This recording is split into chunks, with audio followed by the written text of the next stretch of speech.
¿Qué tal, amigos? Bienvenidos a este especial de Universo Humano. Un maravilloso recorrido por el fascinante mundo del comportamiento de nosotros, los seres humanos. ¿Y quién mejor para hablar de estos temas tan importantes que un experto? Se trata del doctor Diego Monsalve, ya conocido por ustedes, quien es un excelente psicólogo con un amplio recorrido, no solamente aquí en el municipio de Bello, sino en el departamento de Antioquia y en otras regiones del país. Además, es docente universitario y un acucioso investigador en estos temas de tanta trascendencia. Doctor Diego, es un verdadero placer compartir este set que nos ha brindado nuestro gran amigo William Gutiérrez Herrera aquí en su estudio para poder entrar en contacto con su audiencia, que es bastante amplia. Buenos días y muchas gracias por estar aquí. Igualmente, Eugenio, para mí es un gran placer compartir set contigo y que seas tú el entrevistador. Te conozco de antes y hemos tratado y eres un magnífico presentador y una gran persona. Muy amable por la presentación, me está subiendo el ego mucho.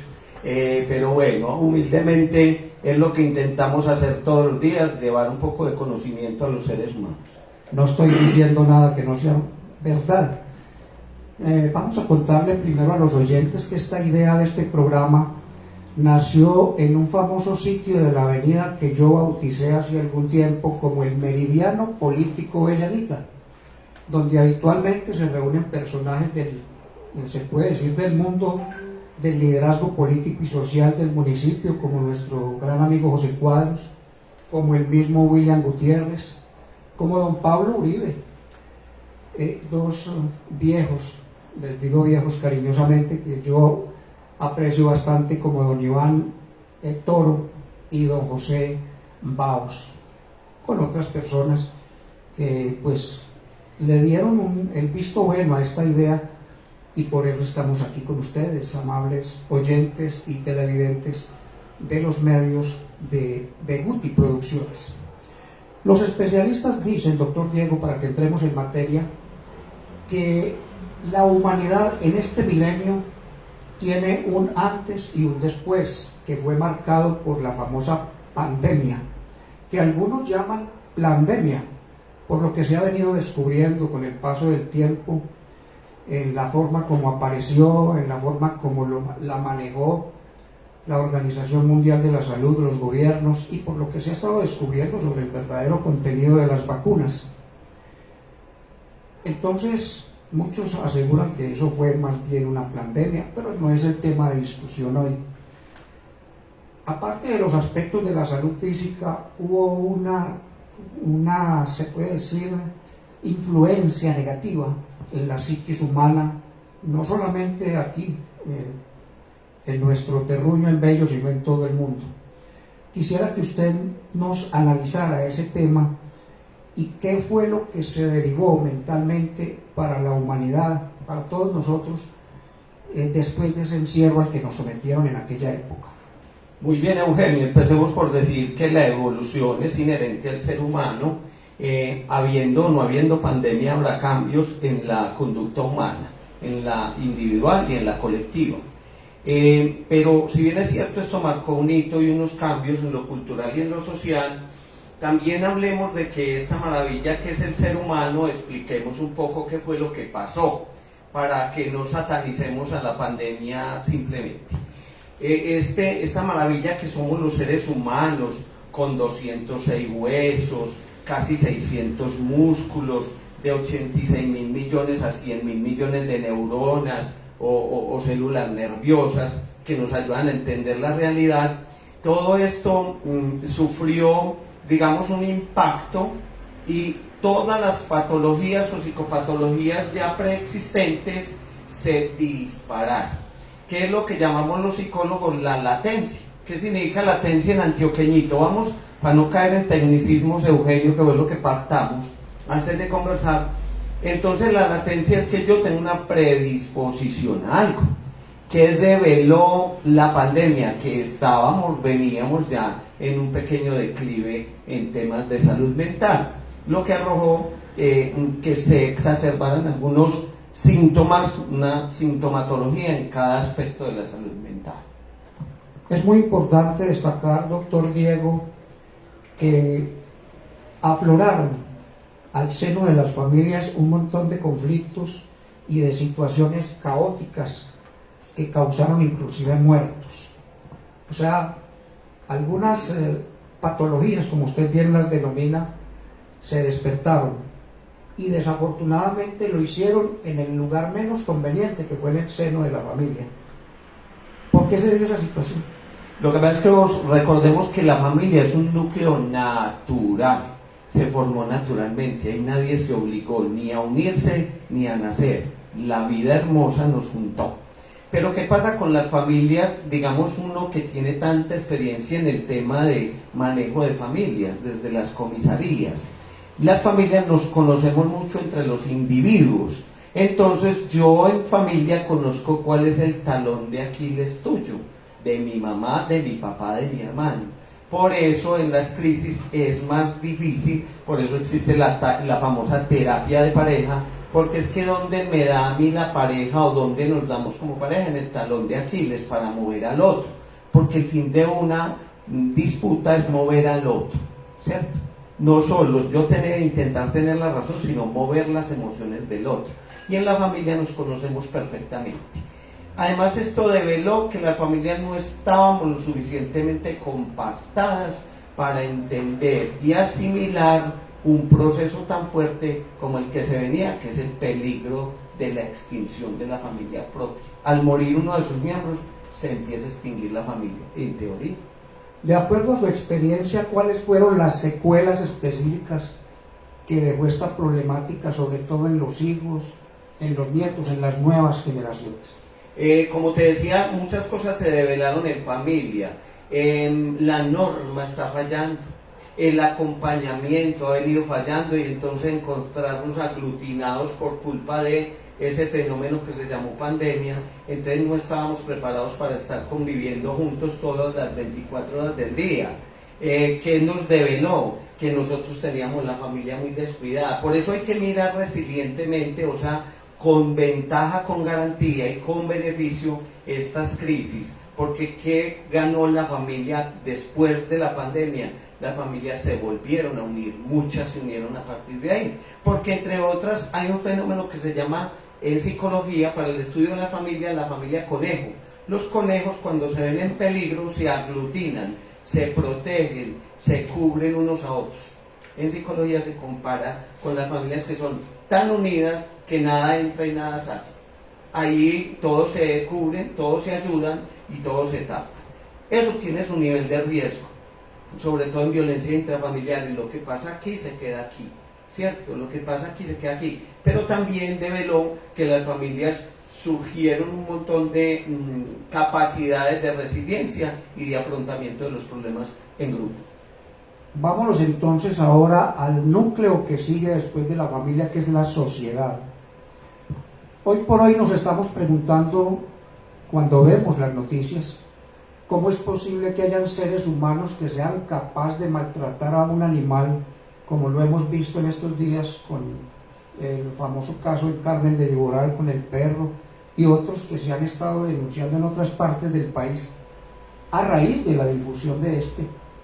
¿Cómo puede explicarse desde el punto de vista de la psicología que haya alguien capaz de ese nivel de crueldad con un ser indefenso, como es en este caso una mascota? Lo que pasa es que un capítulo en psicología es un libro muy extenso, un solo capítulo en psicología. Y en la psicopatología, en la Biblia de nosotros, que es el Manual Diagnóstico y Estadístico de los Trastornos Mentales, que ya vamos en el DSM-5, o sea, pasamos por el 1, 2, 3, 4, vamos en el 5, en donde se encuentran nuevas patologías.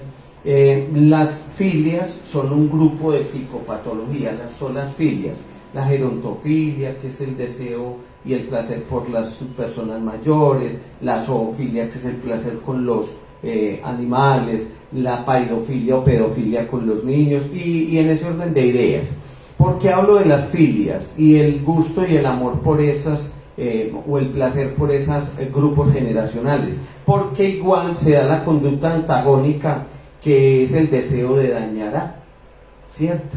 En el deseo de dañar al niño, ¿qué es lo que produce placer? Por ejemplo, esto es muy grotesco explicarlo así, pero ¿qué es lo que produce placer en un pedófilo?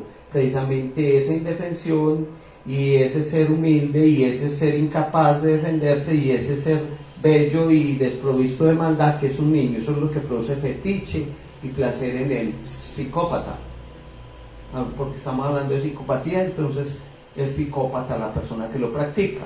Entonces, en la medida en que yo soy cruel con el animal, le estoy mostrando la crueldad que llevo dentro de mí y el daño grave que llevo dentro de mí como individuo.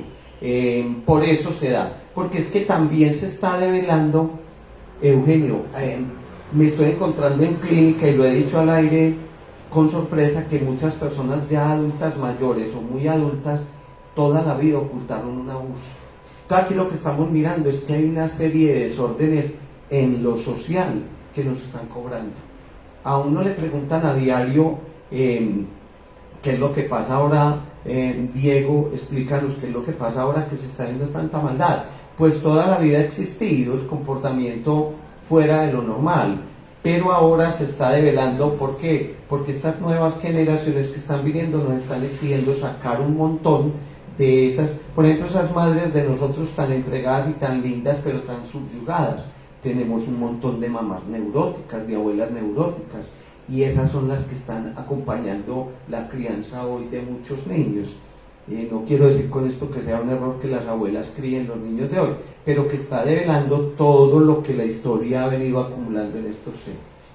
Eso me lleva a la siguiente pregunta, doctor Diego, y es que muchos de ustedes, los que saben de estos temas, han dicho que la nuestra es una sociedad enferma y que esa enfermedad viene precisamente de ese fenómeno que se llama las familias disfuncionales. ¿A qué se refiere ese término? Claro, una familia disfuncional es cuando uno de los miembros no cumple con su rol.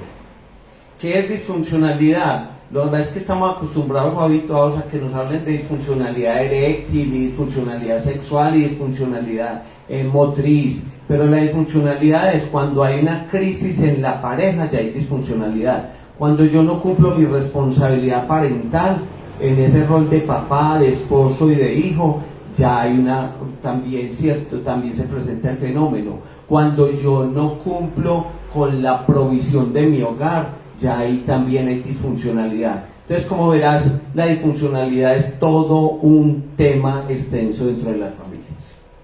En ese campo también del análisis, quisiera que nos contara a qué se refieren ustedes cuando hablan de la inteligencia emocional, que nosotros no hemos podido asimilar eso y que es una de las razones por las cuales la sociedad continúa enferma y nosotros como individuos también. Claro, Eugenio, muy buena la pregunta, pero antes de contestártela entonces te cuento, hagamos la diferenciación entre temperamento y carácter, ¿cierto? Para poder responder tu pregunta. El temperamento es la forma inmediata como yo respondo, mi psique responde ante un estímulo aversivo. Me pasó algo negativo y yo respondo tirando un zapato contra la bombilla de la habitación y la quebré. Eso se llama temperamento. Y carácter está más ligado a la personalidad. Los dos son componentes, pero el carácter es la capacidad de decidir sobre mi vida y mis acciones. Yo consumo marihuana, sí o no, pero tengo argumentos para decirle a mi mamá como adulto y como niño o como joven por qué lo hago. O yo decido ejercer algún rol en mi vida distinto, pero tengo la capacidad de explicar por qué tomé esa decisión, por qué voy a estudiar medicina, por qué quiero ser psicólogo, por qué quiero ser cualquier actor social, por qué quiero pertenecer a determinado grupo, sin nombrarlos, pero que tengamos la capacidad de explicar nosotros, porque definitivamente, Eugenio, yo siempre he tenido una frase, no me gustan las frases de cajón, más bien me las ingenio. Yo digo que el ser humano es verdaderamente libre cuando elige por convicción y no por conveniencia. Conclusión frente a tu pregunta, ¿qué es inteligencia emocional? es la capacidad de yo controlar mi respuesta y controlar así la reacción mía y por ende la del otro. Si un ser humano me grita y yo voy y grito, ¿qué se arma? Una gritería en la cual ninguno, que eso, voy a hacer un regañito que es a la vez un consejo para los que nos ven, que es lo que pasa en las redes sociales. Alguien se expresa de manera grotesca sobre algo, un fenómeno social o político, y el otro lo coge desde lo político y luego desde lo personal, y se vuelve como una mesa de tenis, de campo de tenis, de mesa, donde yo tiro la pelota y el otro la tira y la tiramos todo el día y no pasa nada, y yo termino tirándote la raqueta pero no pasó nada, porque simplemente la inteligencia emocional dijo adiós. Entonces aquí el llamado es a que nosotros desde la humanidad, desde la famosa otredad, que también la he mencionado, la otredad es la capacidad de ser el otro, de entender al otro en su humanidad y en ser otro. Es que el otro es otro, el otro no puede pensar como yo pienso, por más que yo me entere. Asumo completamente la observación, doctor Diego, y se la agradezco. Perfecto. Acaba de ingresar usted a un campo supremamente apasionante y que queremos compartir con nuestros televidentes, oyentes, con la gente de las redes sociales que nos está viendo y que nos va a ver posteriormente, y es el tema ese de las redes sociales específicamente. Se pensaba cuando apareció este fenómeno que eso iba a interconectar y a unir más a la sociedad, y está ocurriendo exactamente lo contrario. Se ven fenómenos de familias reunidas alrededor de una mesa, que seguramente lo vamos a ver mucho ahora en Navidad, donde están todos sentados pero cada uno está clavado en su celular, y estando ahí presente el hermano, el papá o la mamá le dicen hola por el WhatsApp, y se comparten imágenes, videos y demás. ¿Por qué llegamos a eso, doctor Diego? Eugenio, voy a ser atrevido, voy a ser de vidente. Mire, vidente, o sea, voy a mirar el futuro, miren lo que va a pasar. Ahora les hablaba del manual diagnóstico estadístico de los trastornos mentales, el DSM 1, 2, 3, 4, 5, que es la Biblia de los psicólogos. En el 5 hubo un fenómeno gravísimo que está apareciendo cada vez más, que es la anorexia y la bulimia. El capítulo nuevo en el DSM-5, que es la Biblia actualizada de los psicólogos, perdónenme el término Biblia, es porque es muy sagrado para nosotros, que lo miramos desde la psicopatología, ¿no? Resume la psicopatología, nada que ver con la Biblia, a la cual respeto demasiado. Entonces, en el DSM-5 se trató el tema de la bulimia y la anorexia como trastornos graves de la personalidad ligada a todos estos fenómenos de este tiempo. Van a incluir en el 5, o va a venir el manual diagnóstico 6 con la nanofilia. ¿Qué es la nanofilia? Eso que me acabas de comentar. El deseo, la necesidad, sin serlo, porque lo está demostrando la misma tecnología, sin serlo, la necesidad que crean los seres humanos en este mundo de pensamiento muy capitalista, de que un celular me resuelve la vida.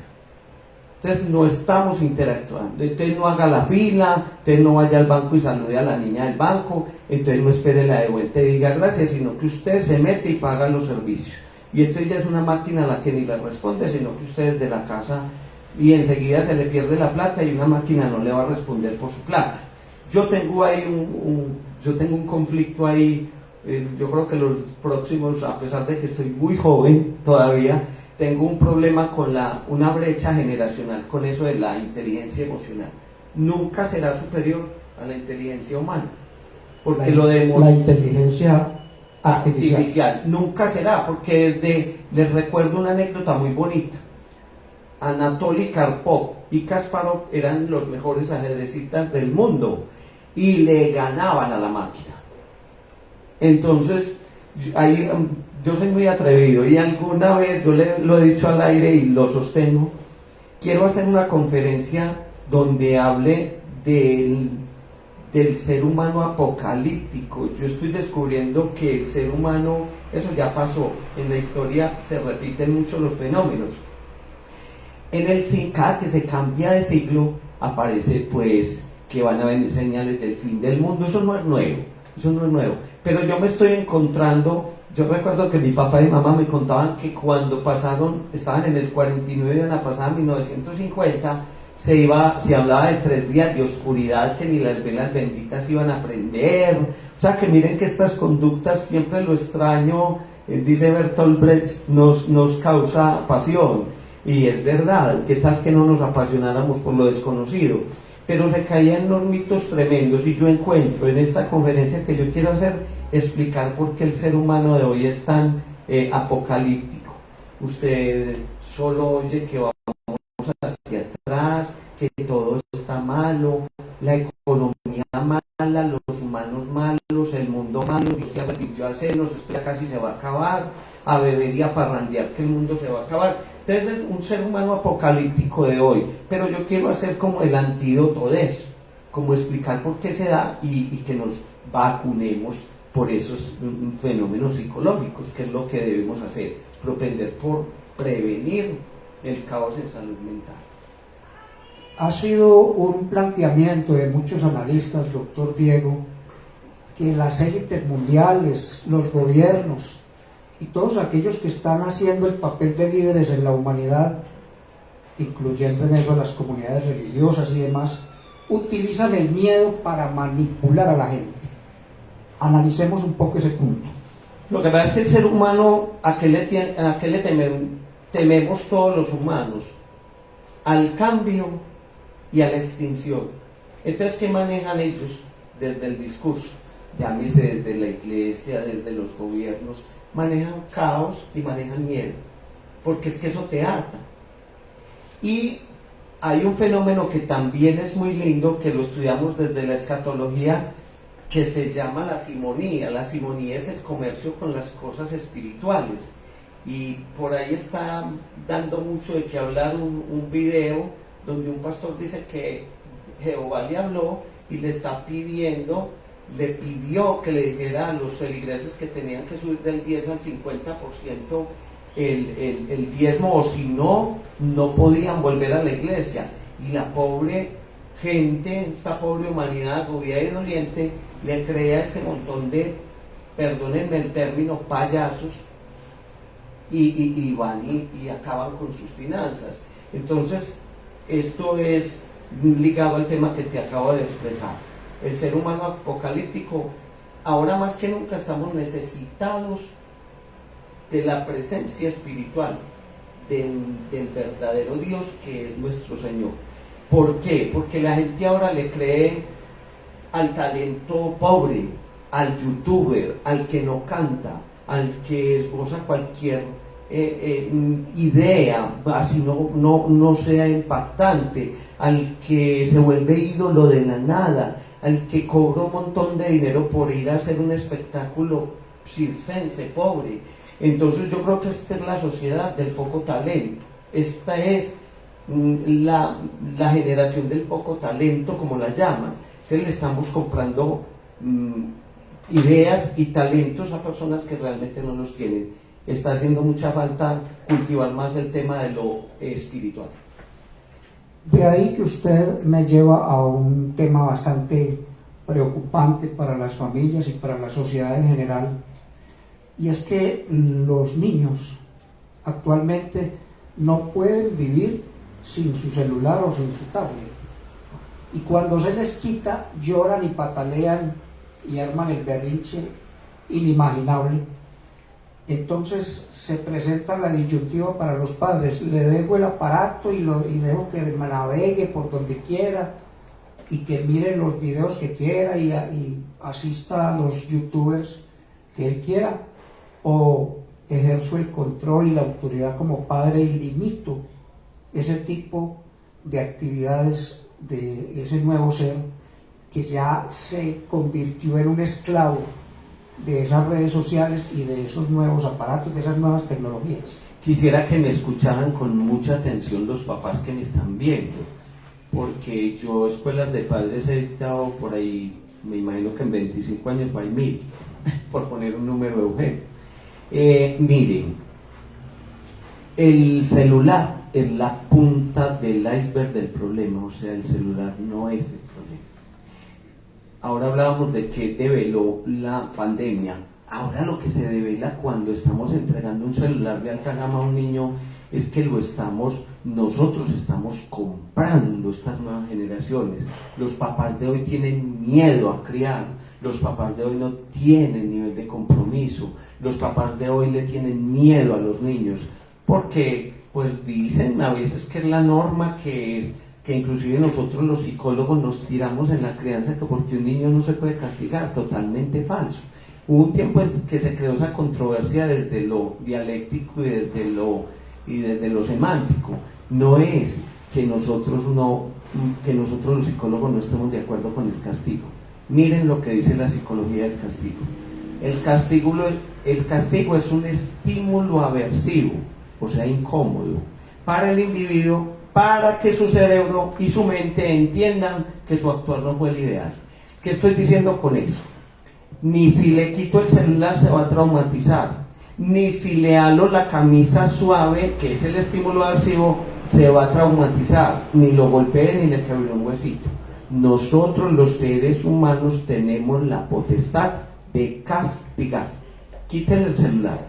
¿Qué hizo el berrinche? Déjelo que se revuelque, él no se va a matar en el berrinche. Lo que pasa es que un berrinche es incómodo. ¿Qué pasa cuando vamos a un centro comercial y presenciamos un berrinche? Uno como psicólogo lo primero que dice es qué carencia de norma miedosa. Este es el niño príncipe, como llamamos los psicólogos a ese tipo de niños. Pues descartando que no haya una desobediencia patológica. Estoy hablando del ámbito familiar, porque cuando yo evalúo un niño desde lo neuropsicológico, yo tengo que descartar que no haya un trastorno de personalidad, que los niños se enferman de la cabecita. Hay trastorno posicionista desafiante, hay trastorno afectivo bipolar, los niños también se deprimen, los niños también tienen problemas. Eugenio, ¿quién tiene un problema más grande? ¿Nosotros que tenemos que pagarle al banco 500.000 pesos mañana o el niño que se le perdió la pelota anaranjada y está desesperado por encontrarla? ¿Quién tiene un problema más grande? Nosotros. No, ambos, porque el niño está desesperado por su pelota. ¿Ves? Es el claro ejemplo. Pero a él no le van a embargar la casa. Pero lo que te quiero decir, y gracias por la respuesta, Eugenio, lo que te quiero decir es, nosotros los seres humanos tenemos la capacidad de estresarnos y de resolver los conflictos. ¿Qué quiero decir con eso? Algo más bonito. Los niños tienen que enfrentar sus pequeños problemas, porque así aprenden hábilmente a resolverlos. Si yo todo se lo resuelvo a un niño, ojo a lo que voy a decir que es muy grave, ojo, ahora que trabajamos tanto el tema de depresión y suicidio, si yo todo se lo doy a un niño, a todo le accedo y todo se lo pongo fácil, cuando él tenga una dificultad grande y tiene una latencia, una personalidad suicida, que después en otro tiempo hablaremos de ese tema específico, y tiene esa latencia, se te va a suicidar. Por eso escuchamos que gente del común con dinero, belleza, situaciones resueltas, y se suicidó, porque era un niño que todos se lo dieron, que les daba miedo castigarlo, que a todos le decían que sí. Entonces cuando tuvo una frustración, ¿cuál fue su respuesta? Acabar con su vida. Entonces eso es muy delicado. Ojo pues, consejo de oro, los niños tienen que aprender a resolver sus conflictos. ¿Qué es lo que hace propicio en un ambiente de hogar que una jovencita o un jovencito entren en el mundo de la drogadicción? Vuelve y juega lo de la latencia. Ve, aquí en la drogadicción, pues uno que trabaja en fundaciones es, que también da para otro programa, Eugenio, solo del tema, pero es que tiene que haber primero unos componentes genéticos, ¿cierto? Si mis papás fueron consumidores, lo más factible es que yo voy a ser un niño consumidor. Por eso se restablecen derechos de niños y se retiran del núcleo familiar, que me ha tocado infinidad de veces, niños que están en el ámbito familiar de dos padres jóvenes que ambos consumen, y el niño fue engendrado y su nacimiento fue en medio del consumo. Entonces estos niños, para restablecer sus derechos, ellos nacen en crisis, ¿cierto?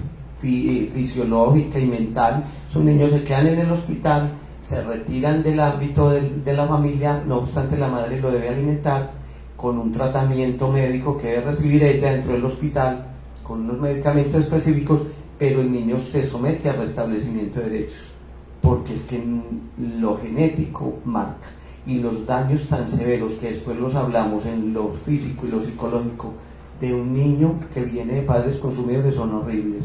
El déficit atencional que hoy encontramos, que es estos chicos, estos niños de hoy que nacen, estos bebés hermosos que hoy nacen de padres consumidores, déficit atencional, ¿cierto? Trastorno afectivo bipolar, rebeldía extrema, agresiones a los compañeros en la escuela, acaban con la escuela, el niño problema que llaman enlaces, el niño problema que erróneamente llaman en la escuela, y lo que técnicamente se llama desobediencia patológica, porque detrás de ese comportamiento hay un niño enfermo. Como la situación económica cada vez es más difícil, entonces antiguamente la madre se quedaba cuidando a los niños en la casa y era el padre el que salía a trabajar, y ahora casi que es obligación que ambos lo tengan que hacer y los niños queden en manos de la abuela, de las tías, o incluso de personas que no tienen núcleo familiar, o sea, que no tienen nada que ver con la familia, sino que les pagan para que los cuiden. Entonces, esa es una de las causas que he escuchado yo a muchos colegas suyos para que se propicie o se abone el terreno para que ese niño o esa niña caiga en el consumo. Eso también tiene que ver. Claro, una haya o un ayo, que es la definición con Y y sin H. Un ayo o una haya es una persona encargada de cuidar y criar a un niño. Entonces ahora se usa mucho precisamente por el tema del tema laboral. Las madres tuvieron que salir, eso cambió mucho la dinámica familiar, lo sabemos, luego lo analizaremos más a profundidad en otra ocasión.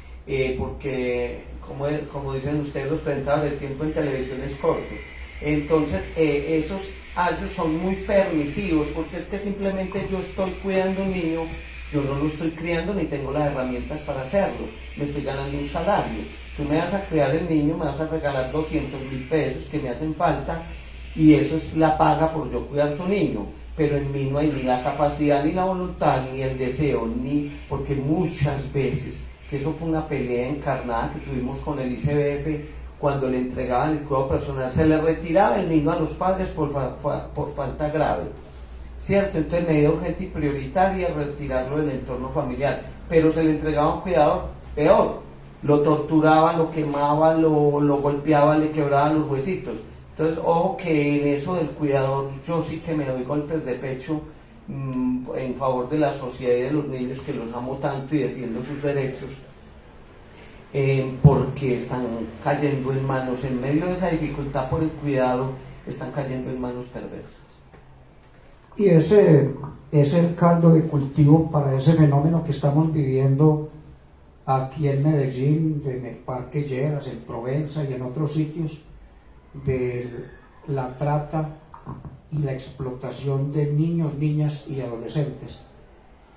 Es fastidioso el tema, pero lo tenemos que tocar porque eso lo estamos viviendo, e inclusive a nivel político hay unas intensas polémicas sobre si la administración municipal está haciendo lo correcto o no para combatir eso. Si tiene, incluso hay quienes aseguran que tiene que ver con eso, con el negocio, y que por eso no se ha actuado con la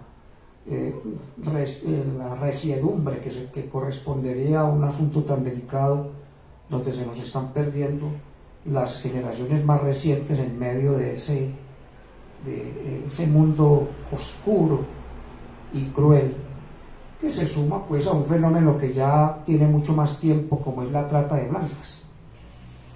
Hombre, Eugenio, tocaste la llaga muy profunda, pero hay que tocarla. Quienes hemos trabajado a nivel departamental el tema de salud mental, pues es más que sabido que las administraciones saben dónde está el flagelo, porque es que eso es un resultado que los profesionales tenemos que mostrar y que tenemos que mostrar trabajo frente a eso. En Medellín, por ejemplo, están identificados 5 puntos clave de explotación. Pues, pero esto no es que se ponga en cuestión al alcalde de Medellín ni nada, porque esta no es la idea de estos programas.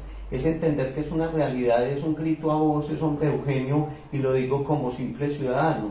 Duele, porque a mí verdaderamente me duele. Yo soy entrevistador de niños para la Fiscalía en Abuso Sexual y créeme que es desgarrador. A mí, pues al margen de que yo no trabajo para la felicitación, pero lo que más me dicen a mí es: doctor, yo lo admiro mucho a usted porque uno entrevistar a un niño en abuso debe ser muy triste y muy horrible. Yo digo, sí, pero si yo no lo hago con profesionalismo, con objetividad, entonces ¿cómo mando al victimario a la cárcel? Yo no me puedo sentar a llorar con el niño.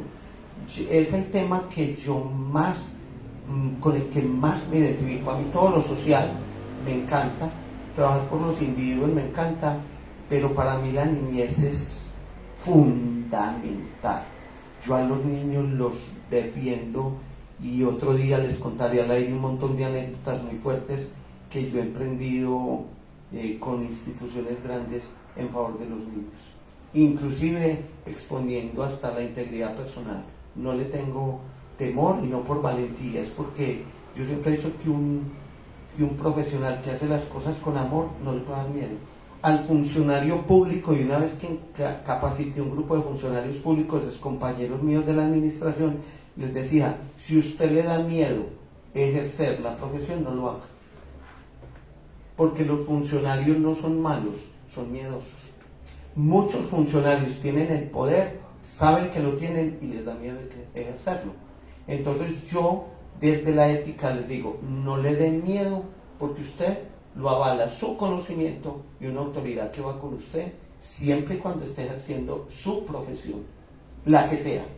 Soy abogado, soy psicólogo, soy médico.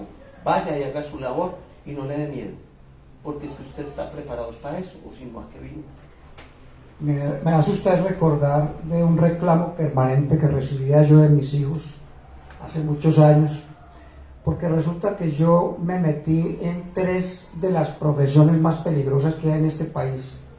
Primero, el liderazgo comunitario, como presidente de Junta de Acción Comunal y después como presidente de Asocomunal aquí en Bello.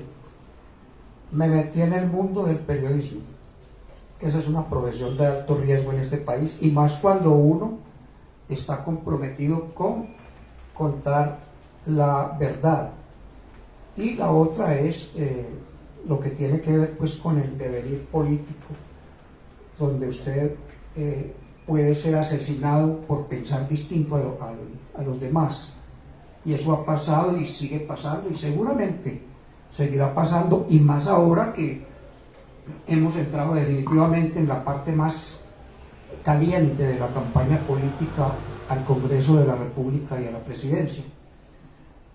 Entonces aquí viene mi inquietud con respecto a todo lo que usted ha venido haciendo, y es: ¿cómo hace Diego Monsalve para asimilar esas entrevistas y esos testimonios que recibe, en este caso de los niños, y también en ese proceso que usted ha vivido con las víctimas de la violencia, las víctimas tanto de los grupos paramilitares, de las guerrillas y también de los organismos de defensa del Estado? ¿Cómo hace usted para irse a dormir, por ejemplo, después de haber recibido unos testimonios durante el día, desgarradores todos, y que a cualquiera en términos normales lo dejarían desestabilizado emocional, psicológica y hasta espiritualmente?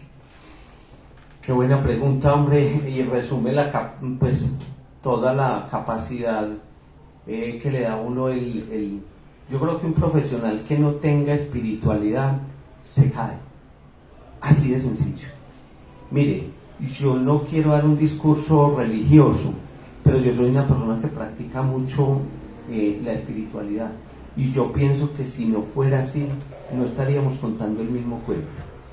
Yo he tenido momentos muy complejos en muchos ámbitos y cargos que he tenido. Yo he trabajado en personería, en derechos humanos. Usted se imagina lo que es usted en la calle defendiendo derechos humanos. Es muy complejo. Pero tu talante, yo siempre he tenido, los amigos me dicen que yo siempre soy parejito, porque siempre estoy de muy buen humor. Y yo pienso que eso es parte de la profesión. Vos no llegas, por ejemplo, fui de personería, y yo nunca llegué a usar el chaleco como personería. Yo llegaba a conversar con la gente, con el SMAT, con la gente del común, normal, sensibilizando. Es que necesitamos tranquilidad y resolución de los conflictos, no necesitamos ponerle más pereque a la sociedad. Yo tengo que rescatar a un niño y voy con la policía, y la policía, algún día nos sentaremos a contar anécdotas, pero reales. Yo voy con la policía a rescatar a un niño en maltrato, y la policía me dice: doctor, hasta aquí lo acompaño porque de aquí para arriba manda no sé quién. Yo les dije: entonces muchas gracias, ustedes son los del alma y me dicen eso, me dejan inquieto. Yo bajo mi responsabilidad sigo y voy a el operativo, porque es que yo no voy a sacar a sangre y fuego a nadie. Yo le voy a contar a un papá que así no se trata a un niño y no se saca de núcleo, que vamos a enderezar el camino, a una mamá igual. Entonces se trata de hacer las cosas bien, no hacerlas a la fuerza, sino bien. Yo trabajé con víctimas del conflicto armado, yo estuve en el Urabá, yo he estado en el Oriente Antioqueño. Entonces eso es muy charro, porque a mí en mi familia, primero yo era muy cuentachista, entonces era el gracioso de la gallada, y ya después pasé a ser el profesional lleno de un montón de anécdotas. Entonces cuando estamos en familia haciendo unas aves, contar los casos, que vos has vivido muchas cosas, contar los casos, y nos dan las 2 o 3 de la mañana pues contando casos, y siempre guardando el respeto y la confidencialidad, no hablando puntualmente de quién se trata, sino de casos que muy graves o muy delicados y cómo los hemos resuelto. Conclusión de todo esto, Eugenio: si tú quieres ser bueno solo Dios, pero si quieres hacer bien las cosas mejor, tienes que, primero, desprovisto del ego, no haga por usted, y esté dispuesto a que le den las gracias o no, porque uno no trabaja para las gracias, pero sí tenga la gracia que se la da a uno Dios y la vida, de hacer bien las cosas para satisfacción suya, y ver que pudo contribuir desde afuera con un granito de arena a que esta tierra hermosa que llamamos municipio de Becho, Medellín, Antioquia y Colombia mejoraron porque usted hizo algo bueno. Entonces no nos quejemos, hagamos algo bueno. Suena bonito, pero practiquémoslo, sonreamos más y hagamos el bien. Nada sana más que el servicio. ¿Cuál es el secreto para salir adelante? El servicio. ¿Y cómo se logra eso tan difícil de ser capaz de ponerse en los zapatos de la otra persona? ¿Y cómo se llama eso? Qué magnífica pregunta. La capacidad de yo entender tu realidad se llama empatía. Y la empatía es un don, se nace con ella. Hay personas que somos muy empáticas, entendemos y sufrimos el dolor del otro. Pero también la empatía se logra yo haciendo el ejercicio de ponerme, intentar hacer el ejercicio mental de ponerme en los zapatos tuyos.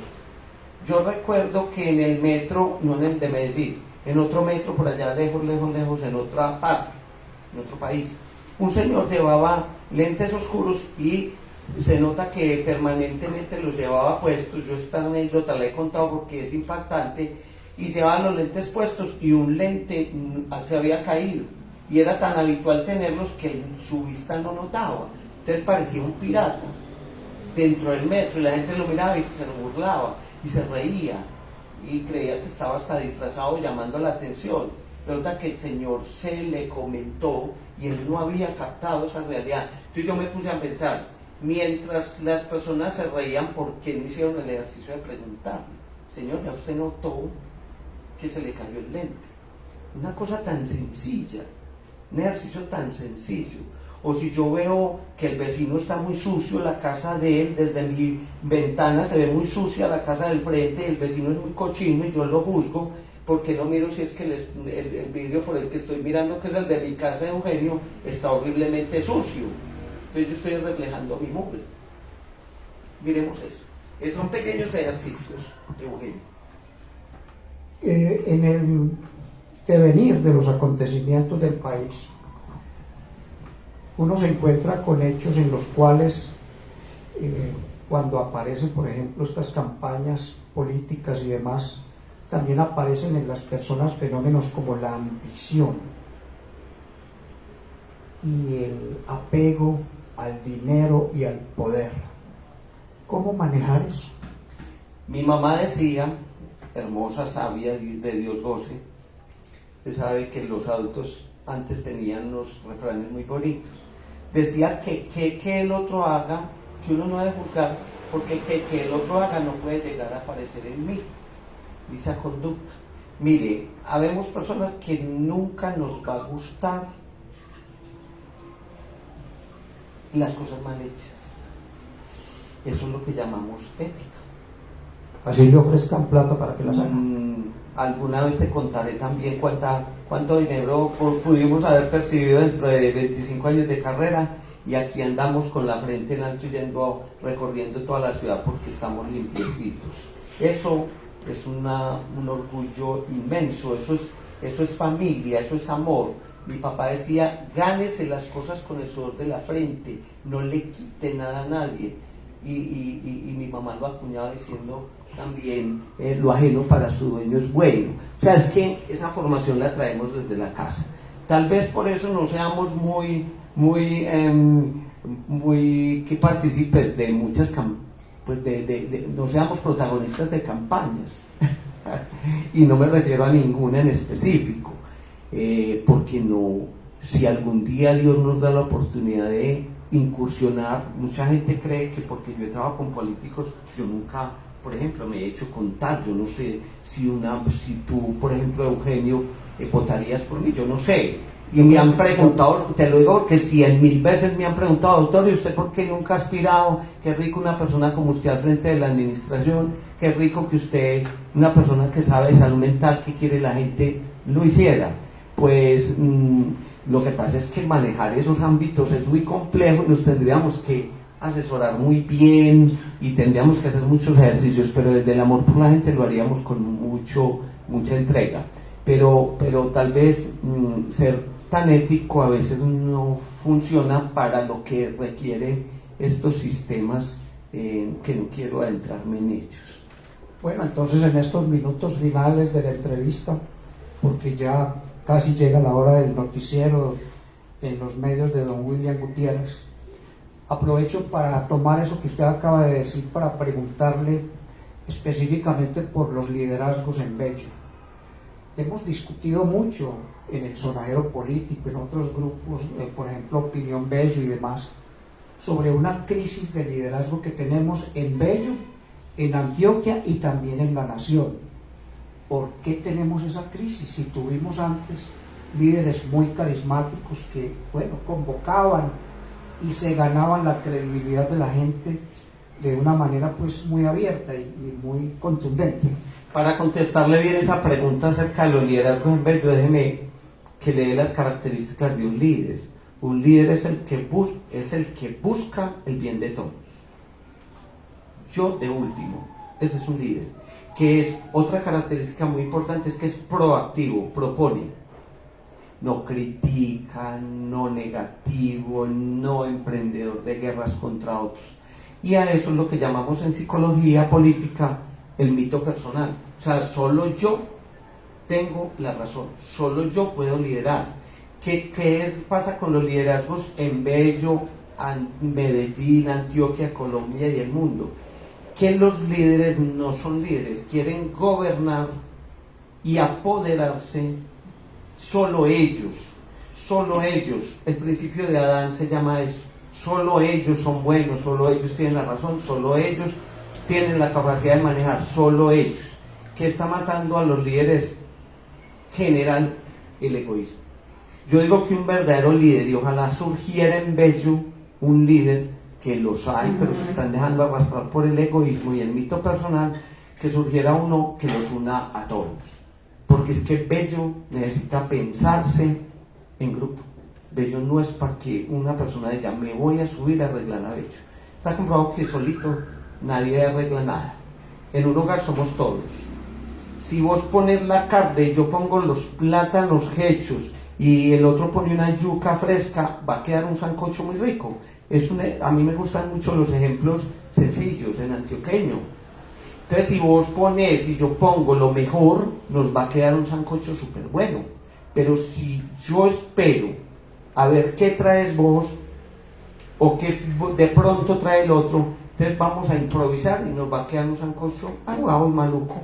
porque de pronto para cumplir trajimos unos verdes maluquitos, feitos, así como de esos negritos, como llevaditos, negritos en el buen sentido de la palabra, Eugenio, No como quemaditos, como raquíticos, como porque los llevé por cumplir. Entonces no improvisemos, tenemos que construir, porque tenemos una ciudad hermosa. Hace poquito me entrevistó Telemedellín en la Avenida Suárez y me dijo, hábleme de las cosas positivas de ello. Yo, venga, es que son muchas, y les mencioné un montón, ¿cierto?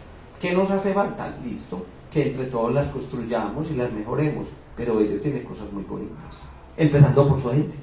Es lo que hace que una persona se vuelva megalómana y empiece a tomar actitudes mesiánicas y se convierta como en, dijéramos, la viva estampa del egoísmo humano. Uno, el niño centro, viene desde la formación. El niño no puede ser centro, ser único, es como tú digas, porque entonces ese es el caldo de cultivo para el megalómano, que es un trastorno en el cual yo creo que mis capacidades son superiores, que yo soy superior, que aparece anexo el síndrome de Down, que después, antes de mí, después de mí no hay nada, ¿cierto? Gravísimo, porque vienen este fenómeno que te decía al principio del programa, que es si hay la latencia de un suicidio, entonces una personalidad tipo A, criada para el no error, el perfecto, el día que falle, que hay caos, hay muerte, asesina a sus papás, se asesina, se ultima a él, ultima a su comunidad, y eso es en el ámbito político prolifera, querer destruir al otro que viene en la carrera conmigo, y esa no es la forma de Eugenio. Lo digo de manera de consejo, hay que mirar la política de otro ámbito.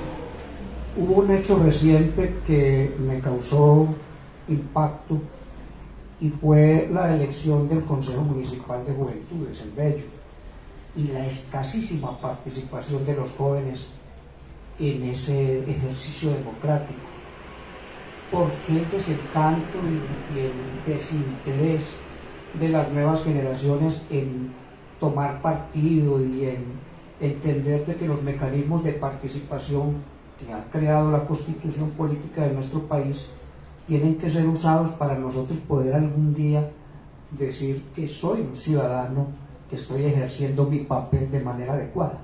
Eugenio, con toda tu experiencia, te voy a mostrar que es una realidad distinta a la que creemos. Yo trabajo mucho con los jóvenes, con grupos. No es apatía. No es apatía. Lo que pasa es que nosotros creemos que los chicos ya no creen en la... Los muchachos de hoy son más descrestantes, más preparados. Mire, yo he preparado jóvenes en proyecto de vida, que es una capacitación que se da, y los jóvenes lo que dicen es: nosotros hoy estamos más preparados para entender el gobierno y para gobernar, pero no les dan la oportunidad. La apatía es social, no política, porque el pelado de hoy lee más de política que nosotros, inclusive en nuestro tiempo, que a lo que teníamos más acceso eran los libros de pronto de Marx, Hegel y todo eso. Pero los chicos de hoy son preparadísimos en temas políticos. De hecho, yo capacitaba personeros y contralores escolares y son desprestantes en conocimiento. Entonces, es la invitación como a mirar que no hay apatía en lo político, sino que ellos no crecen en el poder de la participación a la que tienen derecho. Hay que empoderarlos. Una de las cosas malas que ha traído las nuevas tecnologías, los celulares, las tablets y demás, es que la gente abandonó los libros. Yo creo que es bueno reivindicar eso en esta parte final de este programa, porque el placer de la lectura no lo va a acabar ninguna tecnología que llegue, ninguna inteligencia artificial. Pienso yo. ¿Qué opina usted? Confenalco dice que leer produce sueños, porque las personas anteriormente, antes de dormir, leíamos libros, y leer de verdad produce sueños, pero sueños, no sueño de descanso, produce sueños. Es que cuando tú te metes en un libro, tú estás interactuando con el pensamiento del otro y con una realidad que te va mostrando ese libro. Tú te encarretas, para los que vibramos con la lectura, que sé que también lo eres, es que tú te adentras en un mundo nuevo, totalmente nuevo. Por eso es que nosotros nos encarretamos más con unos libros que con otros.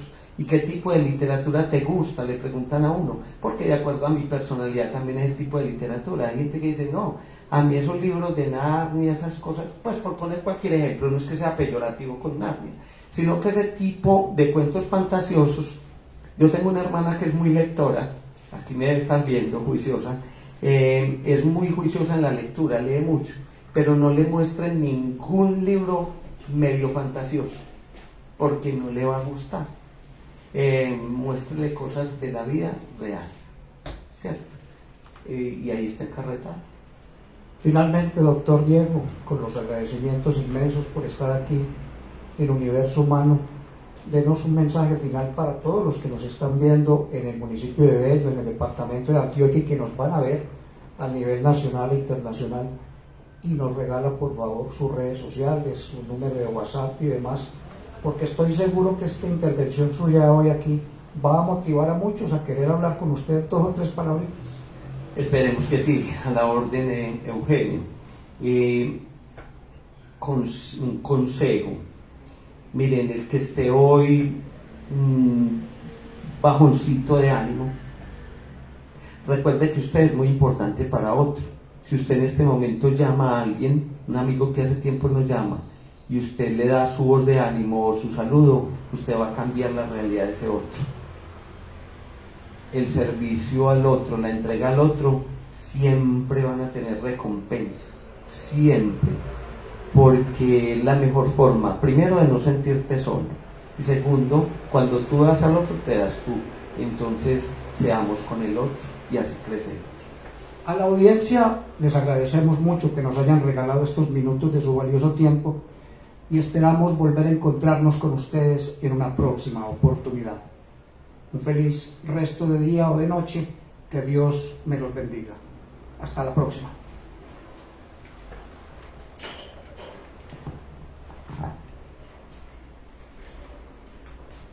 Señor director, ¿cómo salimos?